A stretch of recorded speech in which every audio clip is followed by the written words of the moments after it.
Hi, Garden Rebels. Happy Halloween. It's coming up. Are you just curious? Are you a scary Halloweener or are you one of those happy Halloweeners? I am directly smack dab in the middle. I like this little bit of the scary, definitely not too much.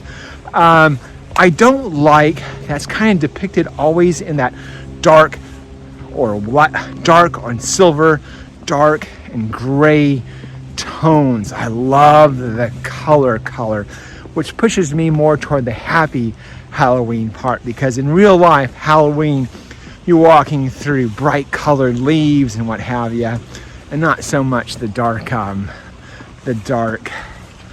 graveyards. Anyway, hey, I wanted to bring up to you some pointers to do during this time of the year that don't require anything. I mean, just a moment in your day to catch up on your gardening, maybe keep things a little bit cleaner, neater, and it's mostly about pruning. So I'm going to go through a few things on sorry about that. I'm going to go through a few things on pruning that even someone who just had, say, like an open heart surgery could do while they're recovering. So something so simple, something so doable, and yet be able to still connect to the garden and still recover. Anyway, let's get started.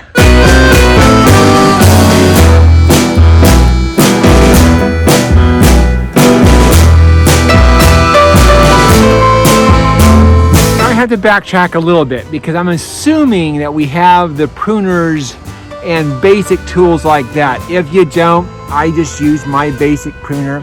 It's not one of those top brand pruners, but it is a very effective pruners. I love this particular set just because it is a very simple set. And for what I do, when I prune, it's always in the moment. It works really, really well. And so this is a Zenport type pruner. It's made by Zenport. It's the Q120.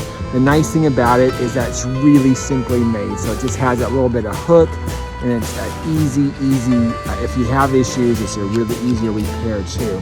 So it tends to fit my hand nicely. And in the end, the pruners that work best for you are the ones that are going to work best in your hand. And by the way, if you ever get pruners from us, I want it to be absolutely perfect for you. So if you don't like them after several uses, you can always bring them back. So there's always that feeling of confidence. I don't know how I got into that, but one thing I do recommend though with that is using the pair of sharpeners. And I always carry the two together because in the past what I've done is I've worked and it's just gotten dull, and having the sharpener keeps this one really sharp just because it's so easy. If you're usually I'll do that right after I finish pruning, and this is another one by Zenport. There's all kinds of sharpeners. I like this one because there's no particular angle I have to worry about. I literally take the blade and run it right along there, just like that. So just something simple like that. And I just try to keep things nice and clean, nice and sharp. And you can see there's a few little steel filings that kind of shave away, and then you can feel that this becomes pretty darn sharp. So when you slice into a branch or into a leaf or into a stem, it just slices through and keeps your hands nice and well oiled. So anyways, last thing I do, by the way, is of course I carry trugs everywhere. I love these. This is the ones we sell. I usually keep them in no colorful ones. I just keep the straight black. Strangely, I know, unusual.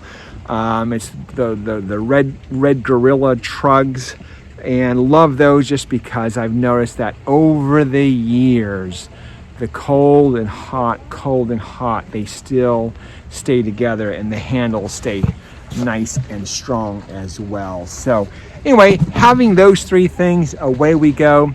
If you want a fourth because you're in the garden, I'm in the nursery, so things can be as level as I like. If you're in the garden, sometimes it's nice just to have a knee pad of some sort that you can just kneel down. So those 4 things, you don't even really need the trug. It can be a mat. I've got a great mat for you, by the way, if you ever want to do that.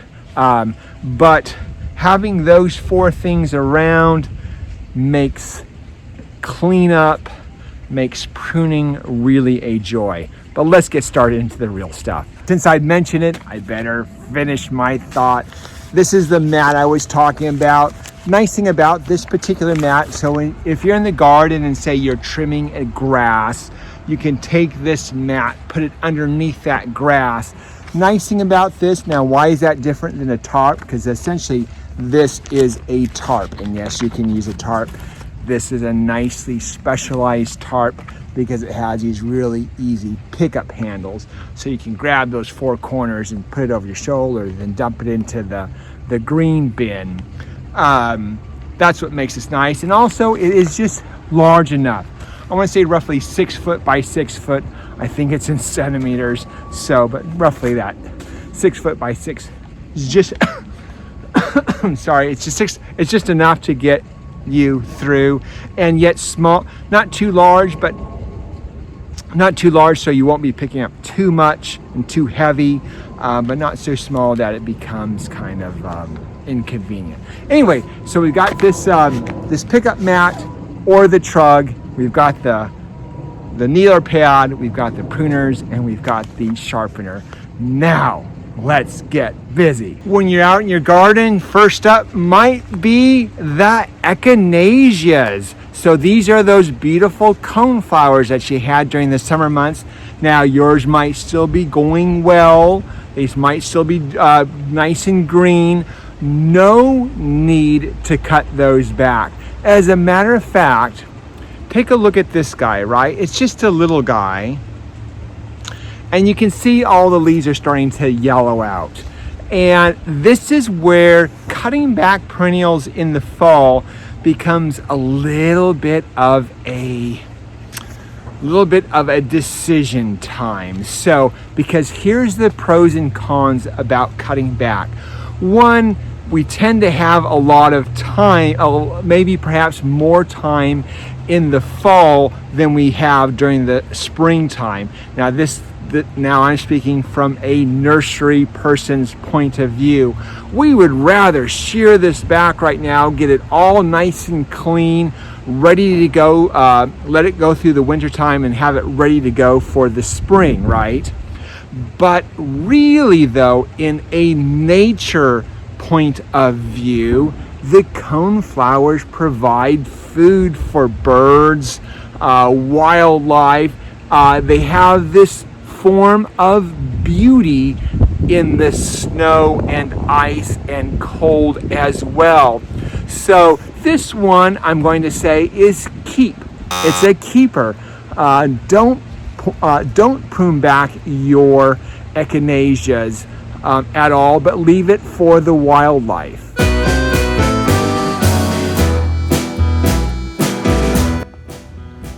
Remember your peonies? Oh my gosh, look at these guys.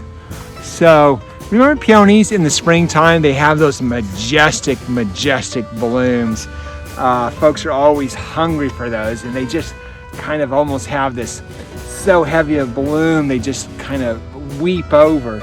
Great cut flowers, by the way. I can never get enough peonies in the springtime. But another good one to start cutting back as well. Yes, they'll lose their leaves naturally to the ground, but just a simple cleanup. So now we're ready to go. Leave it just something like that.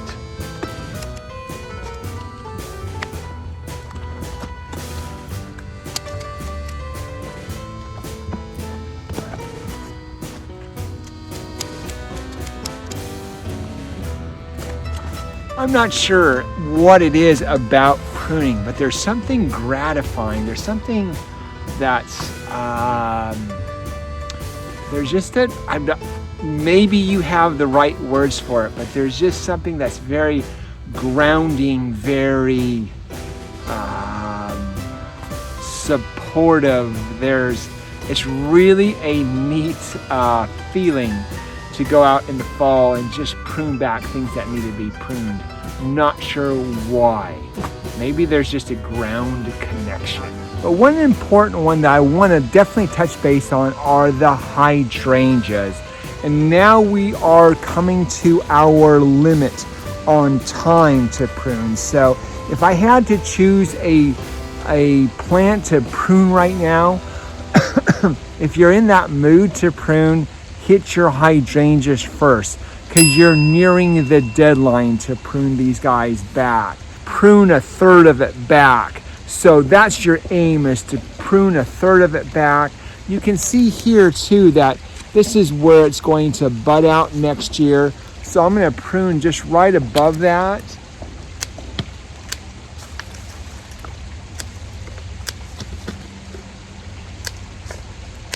So something like that.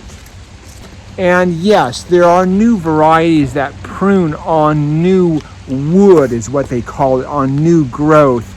But this is just in case you don't have one of those new varieties. You have a traditional variety.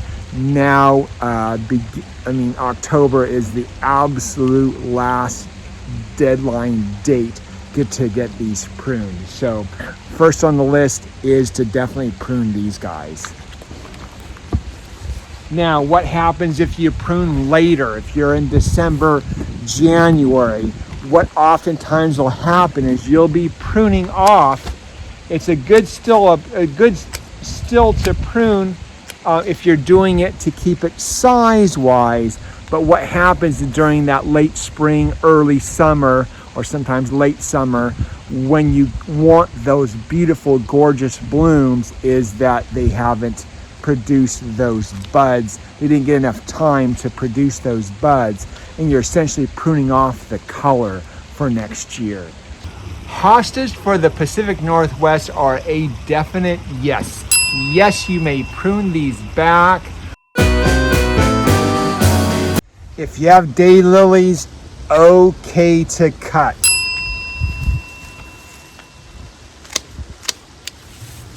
Acanthus mollis, oftentimes called a bear's breech, no cut. No cut. So like on a group of grasses like this, there are definitely some pros and cons. One, on the pro side, not cutting this back, is that it gives wildlife room to hide and for shelter. And the plumes on this give birds a chance at a meal during the toughest time of winter. Two very big, nice bonuses. On the other hand, if spring is especially a really tough season for you to keep up in the garden because things start to grow, then it might be okay to trim this back in the fall. My plan for this back here is to trim this back in February, March. So still when it's right cold, but before it starts to warm up. By the way, pruning right now, when you sneak out, you also happen to keep an eye out for those little, I want to say little amazing gifts that you'll find in the garden. This is a type of toad lily bloom, this Tricertus, that I probably would have completely missed had I not been out pruning. You might find a surprise strawberry, perfectly formed Echinacea, so all kinds of neat things that you find. It's almost like having an Easter egg hunt in the fall. So guys, that's the show for the day. By the way, thanks for all the support. During my surgery, I did get my mitral valve repaired, so everything looks really good. So I'm hoping the coughing will come down, but all looks really, really well. Thanks for the support. Guys, that's the show for today. Always live your passion. I found this one, Echinacea sombrero sagrita, like the last part of summer. And the spirea line now, it just came back all fresh and new. It's almost like springtime.